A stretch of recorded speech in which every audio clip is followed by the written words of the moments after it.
Bismillahirrahmanirrahim. Assalamualaikum warahmatullahi wabarakatuh. Kali ini saya sedang ada di Mejora Cafe dan ini bosnya. Mas Wawan, mau dipanggil Mas atau Pak atau Tante? Om atau Mas aja, Mas Pak. Ya? Benom ya. Biar kelihatan muda, Pak. Tapi umurnya? Umur saya 40, Pak. Oh, 41. Satu aku.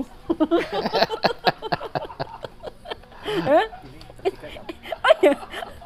Tadi berapa? 17. 17. Dia yang naik gitu.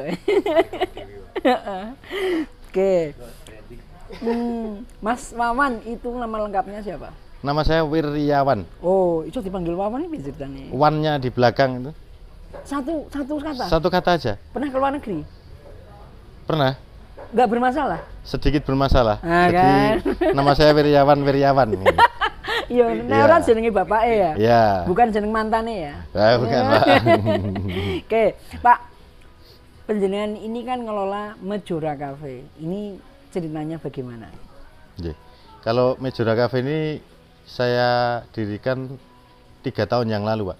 3 tahun. Tahun 2019, tanggal 1 Juni. Jadi ini usianya sudah 3 Hari tahun. Pancasila itu? Nggih. Pokoknya usianya sudah 3 tahun lebih sedikit. Hmm. Nah, di situ dulu tidak terbayang pengen mengarah ke konsep resto. Awalnya hanya warung kopi. Warung kopi. Dengan personil 2 orang, dengan biaya seminim mungkin. Sesek 2 orang itu siapa? 2 orang itu Mas Rasid sama Mas Gesang. Oh, tak kira jenengan karo bojone. Oh, bukan. Nggih. Oke. Karena waktu itu saya masih bekerja, jadi tidak setiap hari di rumah. Saya percayakan pada 2 orang. Niatnya cuma dodolan kopi, payu. Pengennya desa saya ini bisa ramai saat malam hari. Nah, Tinggal di sini? Tinggal di sini. Asli sini. Asli Desa Kemuning. Akamsi, Pak. Apa tuh? Anak kampung sini. Kamsep.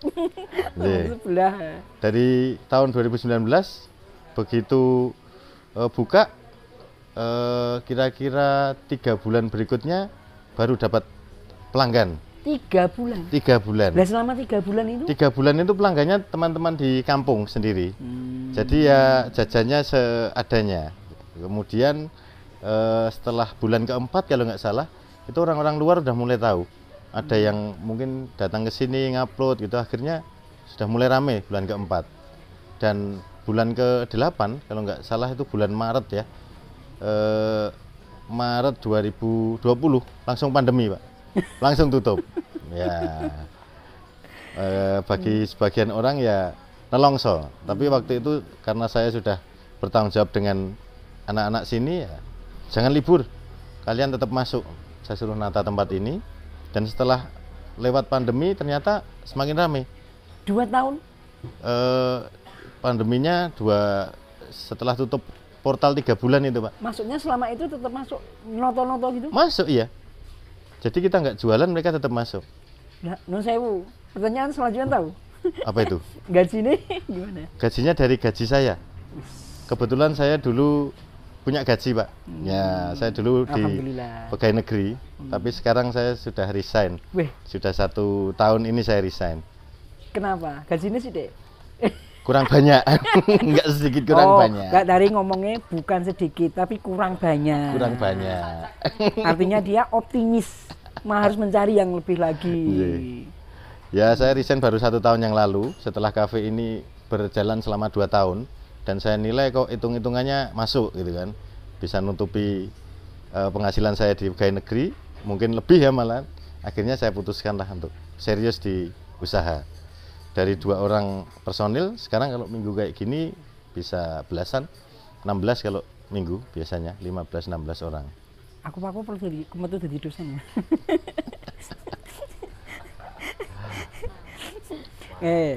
Terus konsep yang diusung gimana? Ini bisa mengumpulkan barang-barang kayak gini. Konsep yang diusung awalnya sampai sekarang ini eco-friendly, Pak. Eco-friendly itu ramah lingkungan. Basicnya itu 3R ya. Reduce, reuse, recycle. Reduce itu mengurangi sampah. Makanya di tempat kami tidak ada yang namanya tisu, sedotan plastik, tidak ada air minum kemasan botol plastik, nggak ada. Itu reduce. Reuse, guna ulang. Makanya barang-barang rongsok ini harusnya sudah masuk ke mesin daur ulang. Makanya saya memperpanjang masa pakainya, saya jadikan pot, saya jadikan pajangan. Tapi malah keren ya. Termasuk kaset-kaset itu dari sejak tahun berapa? Dan itu nggak ada yang datang mutel, nggak ada? Saya nggak tahu, Pak. Saya nggak tahu. Itu jumlahnya sekitar 6 ribuan kaset. Kalau nggak percaya silahkan dihitung. Orang seperti aku, pinter juga. Jadi seperti kaset itu memang sudah seharusnya masuk ke tempat daur ulang ya, tempat daur ulang plastik misalnya. Tapi saya perpanjang masa pakai untuk mengurangi beban mesin tadi, biar barang-barang yang lain aja lah yang didaur ulang. Yang bisa dimanfaatkan, saya manfaatkan. Memperolehnya bagaimana? Memperolehnya dikit-dikit, Pak, pelan-pelan. Saya awalnya berburu ke pasar Klitian, berburu ke tempat-tempat berburu ke tempat-tempat rongsok, sampai bako rongsoknya sudah hafal. Mas, ada barang kesukaanmu, tak kumpulin 1 karung misalnya. Tinggal saya datang bayar itu. Lama-kelamaan kok lebih efektif begitu. Tidak perlu saya berburu. Saya minta nomornya para bakul Klitian itu. Saya butuh ceting, saya butuh kaset, saya butuh Petromak. Jadi saya masih tetap bisa bekerja, bisa berburu gitu. Berburunya lewat kontak teman-teman. Tapi pada saat jenengan di awal mengumpulkan dari awal sedikit-sedikit ini, apakah sudah kepikiran the future nantinya itu bakal bisa punya ornamen sebagus ini? Belum, Pak. Belum. Jadi dulu kalau saya mau menyerah di usia kafe saya yang ke-3 bulan, sangat banyak alasan untuk menyerah, Pak. Dari saya buka saja, bapak saya udah bilang, kamu bikin warung kok di tengah kampung tuh siapa yang mau jajan? Gitu. Kemudian istri saya juga udah bosan. Usaha kok 3 bulan nggak ada keuntungan, nombok terus itu apa bisa jalan gitu. Tapi saya punya keyakinan, saya curahkan semua perhatian untuk menata tempat ini. Kalau tempatnya asik, makanannya juga enak, minumannya enak, masa sih gak ada yang mau datang gitu. Akhirnya bulan ke-4 lah saya menuai hasil walaupun belum maksimal waktu itu. Itu sempat viral di sini karena style Balinya ya. Style Bali. Ya, style Bali itu dulu, wah kok ada style Bali seperti ini. Padahal nggak banyak ya? Sekarang udah nggak banyak, Pak. Karena kalah banyak dengan tanaman. Dulu payung-payung ornamen Bali semua ada di sini. Yang nggak ada dupa, Pak. Takut salah persepsi aja. Awalnya mau saya kasih dupa, tapi takut salah persepsi. Karena kebanyakan calon konsumen saya adalah Muslim. Walaupun seperti ini tetap saya kasih tulisan 100% halal food lah. Karena memang hanya stylenya Bali. Kemudian saya konsep yang lain adalah pemberdayaan masyarakat. Semua personil saya tidak mengambil dari chef profesional ataupun barista profesional yang punya basic itu enggak. Saya datang dengan apa adanya, saya harus ngajari. Barista saya suruh belajar di mana? Waktu itu ke Sidoarjo, dia belajar. Ya kebetulan channelnya kenalan di sana. Kemudian ibu-ibu yang masak, saya suruh belajar di tentang masakan Bali, tentang masakan yang khas. Karena kita setiap 4 bulan sekali harus inovasi ya. Jadi harus ada sesuatu yang beda. Kalau sudah, sebetulnya itu alasan sih, kalau sudah sepi, lakunya sedikit, didel aja. Ganti yang banyak, ganti yang baru. Biasanya akan naik gitu kan. Makanya kita review untuk jenis-jenis andalannya sini. Tapi andalan itu nanti akan bisa bergeser juga itu. Makanya saya coba lakukan inovasi dari sisi produk, kemudian penataan tempat, spot foto, tanaman dan lain sebagainya. Apa ornamen yang paling berkesan menurut jenengan? Petromak, Pak. Wah, itu banyak loh. Petromak saya punya 100 Petromak lebih. Wow. Ya. Dulu itu saya punya niatan, punya kafe 100 Petromak, gitu kan? Rekor muri ya. Karena di tempat lain belum ada yang punya bisa bilang Petromak saya 100 itu belum ada. Hanya ornamen-ornamen pelengkap aja. Tapi saya punya 100 lebih. Jadi berburunya kemana-mana. Ada barang kira-kira cocok, harganya masuk, langsung saya beli. Ini 100 pas atau lebih? Lebih, Pak. Ya, saya berhenti berburu setelah 100 pas. Semuanya apakah juga akan 100? Enggak. Enggak. Setelah 100 Petromak lebih ya saya beli lagi yang harganya di bawah standar saya. Kalau murah, ambil. Ada barang murah, ambil. Ornamen apa yang menurut jenengan paling mahal? Enggak ada, Pak. Hah? Enggak ada yang mahal. Enggak ada yang mahal? Enggak ada yang mahal. Yang paling murah? Banyak. Bahkan pemberian. Oh, saya bilang kayak saya sepeda tua aja saya punya beberapa. Pertama saya beli 400.000. Dikomentari teman katanya kemahalan. Saya beli lagi 250, masih kemahalan. Saya beli lagi 150. Lah, harganya segitu. PN terakhir. Ternyata saya bisa dapat dengan harga 50.000 di tempat rongsok. Tapi kondisinya sudah memang nggak bisa jalan ya. Tapi masih utuh gitu kan. Saya dapat lagi dari tempat saudara yang punya rongsok gratis. Berarti ada yang nggak ada harganya, Pak. Saya dapatkan sepeda itu. Itu. Yang datang dari mana saja? Terpantau nggak? Kalau saya lakukan semacam tanya jawab ringan itu, rata-rata dari Sragen tuh Mbak. Rata-rata dari Solo Raya, Karanganyar, Sragen, ya memang. Karena silang ya? Ya. Kalau Sukoharjo. Mbak berapa kali kesini Mbak? Oh 2 kali. Nggak sama pacarnya Mbak? Sering-sering kesini ya Mbak. Makasih ya. Nanti ada giveaway Mbak. Oke. Saya coba petakan konsumen, rata-rata kebanyakan memang dari Sragen, Karanganyar dan Solo. Kalau Sukoharjo tidak terlalu banyak, karena dia tempatnya di selatan. Mungkin lebih dekat dia ke Tawangmangu. Gitu. Tapi kalau Sragen mau ke Tawangmangu harus nyebrang, lebih baik ke Muning aja gitu. Analisis target marketnya seperti itu, Pak. Dulu modal awalnya berapa? Modal awal saya 50 juta. 50 juta. 8 bulan BEP, Pak. Wih. Mbak tadi piro? Sudah melewati masa kritis. Pandemi yang portal-portal itu. Iya. Itu Jono Itu baru ini loh, Pak. Rumah ini digagas Ibu itu. 50 juta plus peralatan masak, kemudian alat kopi. Belum punya kamar mandi, belum punya musola, belum punya ini. Saya dapat yang itu dari mana? Akhirnya saya bangun kamar mandi, bangun musola. Keuntungan dari kafe ini, saya nggak menikmati sampai 2 tahun berikutnya. Saya kembangkan ke belakang, akhirnya bikin kolam, hidden place ya, kolam. Ternyata saya kok jaringnya hidden place kenapa? Dulu karena tempatnya delik, Pak, tersembunyi. Ternyata masih punya ide lagi untuk mengembangkan yang lebih delik lagi. Sudah terlanjur kasih nama sana hidden place, saya kasih nama Mahburi. Yang di perpustakaan, saya punya koleksi buku-buku di perpustakaan ya. Ternyata setelah sampai sana kok kunjungan masih cukup banyak ini. Kadang nggak dapat tempat, sudah seluas ini waktu itu Pak, setelah masa pandemi itu. Akhirnya saya punya tekad untuk bangun yang di atas, rooftop. Nah ini belum saya launching secara umum, hanya by reservasi dulu, yang di lantai 3. Belum di launching aja?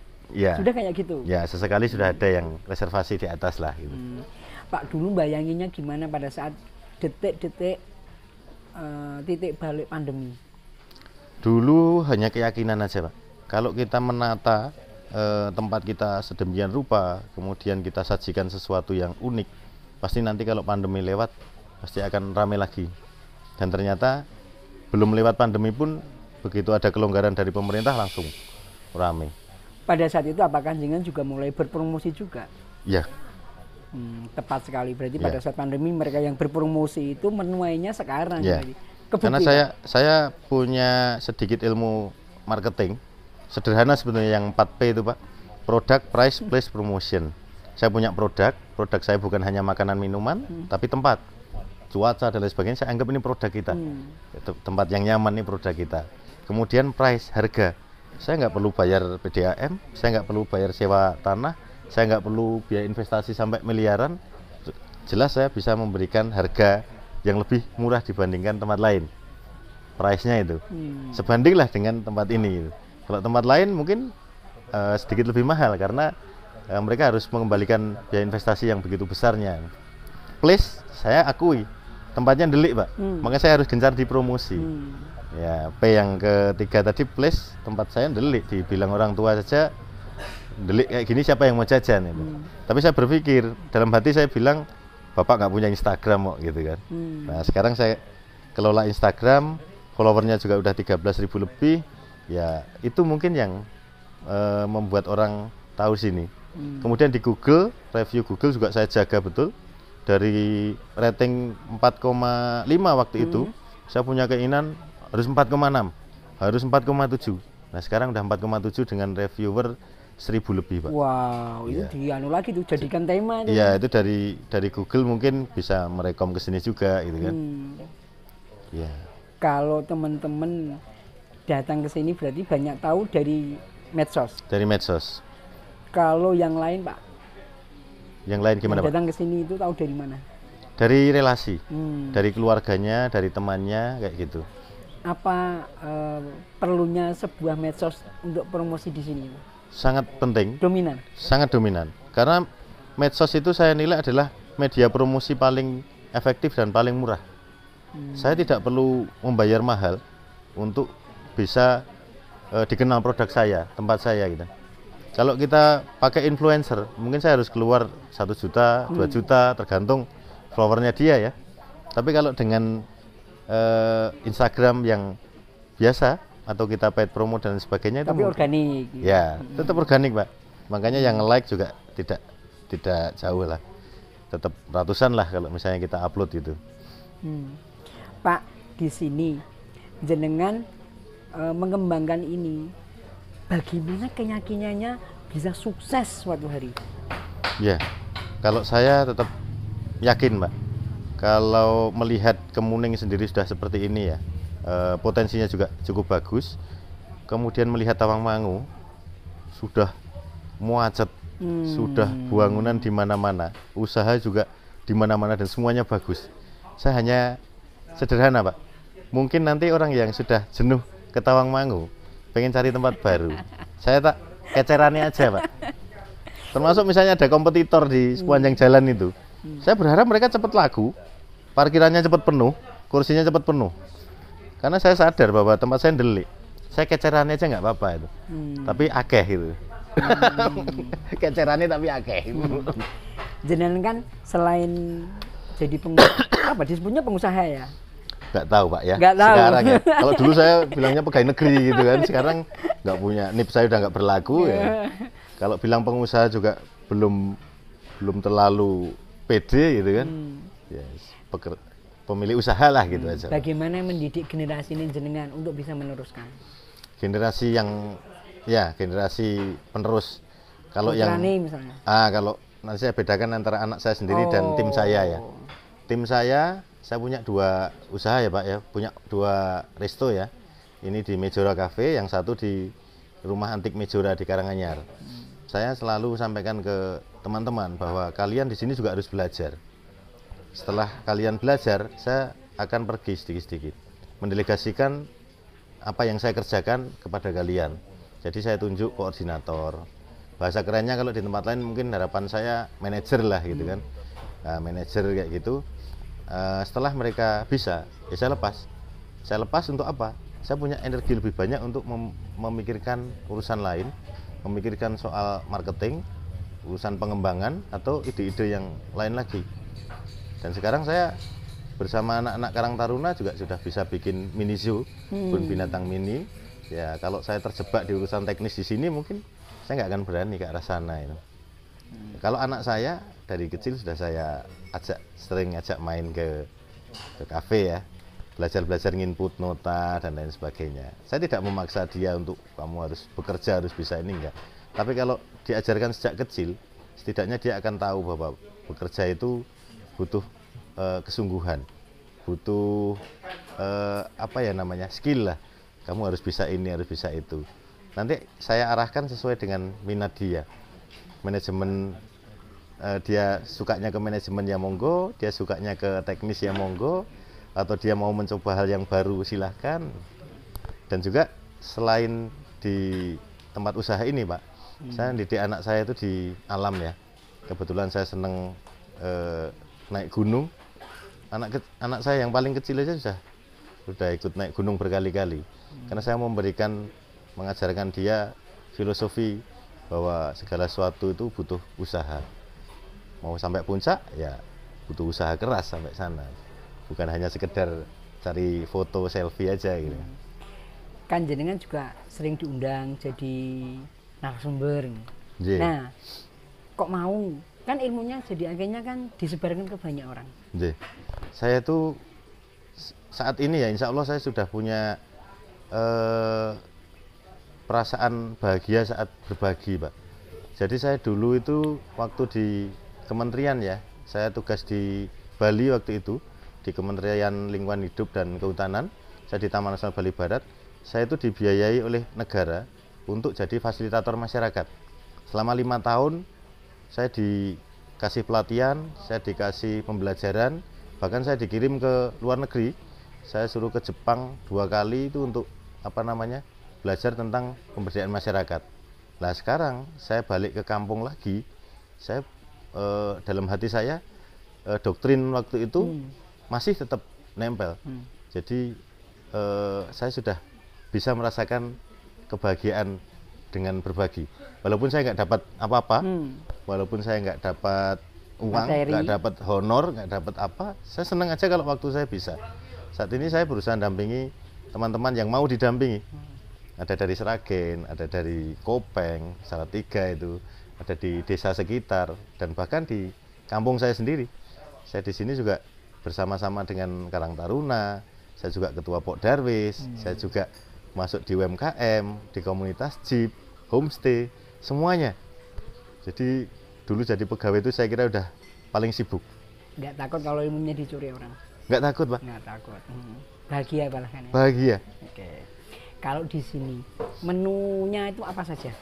Menunya komplit dari varian kopi, non kopi, minuman, jus dan lain sebagainya ada. Kalau makanan saat ini yang sedang banyak penggemarnya ya, itu makanan khas Bali, ayam betutu dan nasi campur Bali. Kalau ada yang mau kuah, sup itu ada sup iga sama iga bakar, itu juga ada. Nah, kalau nemukan di map itu namanya apa? Kalau di map namanya Medjora Cafe. Medjora Cafe. Tapi kalau mau ke sini ancer-ancernya? Ancer-ancernya dari pabrik teh Kemuning. Nah, itu ambil jalan ke Bukit Paralayang. Karena di depan kafe saya ini namanya Jalan Paralayang. Silahkan dicek di Instagramnya juga. Mungkin bisa lihat-lihat referensi di Instagram, ada Medjora Cafe. Medjora itu dari kata Medef Johar Rafan. Apa itu? Oh, anaknya. Ketiga anak saya, cowok semua. Medef Johar Rafan. Iya. Nah, Pak, kira-kira harapannya apa ke depan? Ke depan saya ini sudah terjun benar-benar di dunia yang sesungguhnya ya Pak ya. Saya dulu pegawai negeri 15 tahun, saya punya jabatan eselon 4, waktu di Bali saya kepala TU, di Merapi saya kepala seksi, saya juga dapat fasilitas, selain gaji saya juga dapat macam-macam tunjangan dan lain sebagainya. Saya sudah lepas semua, karena saya sudah niat terjun langsung di sini. Saya pengen serius di bisnis dan mengembangkan apa yang ada di masyarakat. Karena basic saya juga pendamping masyarakat, saya mau berkembang bersama-sama. Di Medjora Cafe juga sudah kami lakukan, parkiran sudah kami serahkan untuk dikelola oleh warga, masyarakat, RT. Saya berdayakan tenaga kerja juga dari lingkungan. Jadi saya pengennya berkembang bersama masyarakat. Masyarakat juga bisa dapat manfaat dari adanya usaha yang saya lakukan. Multiplier efeknya ada.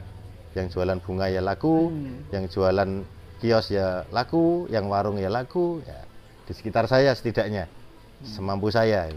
Nggak takut kalau di sekeliling jenengan atau yang lainnya itu terus mendirikan juga sesuatu yang sejenis serupa gitu? Nggak takut, karena saya malah seneng.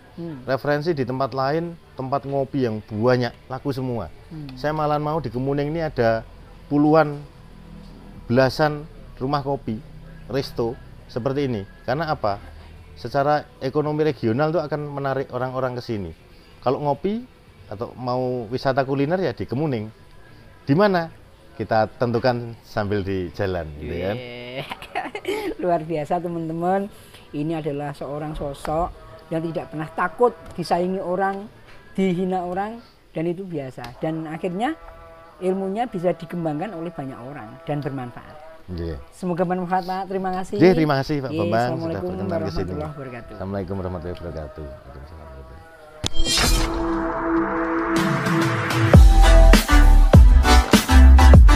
Should we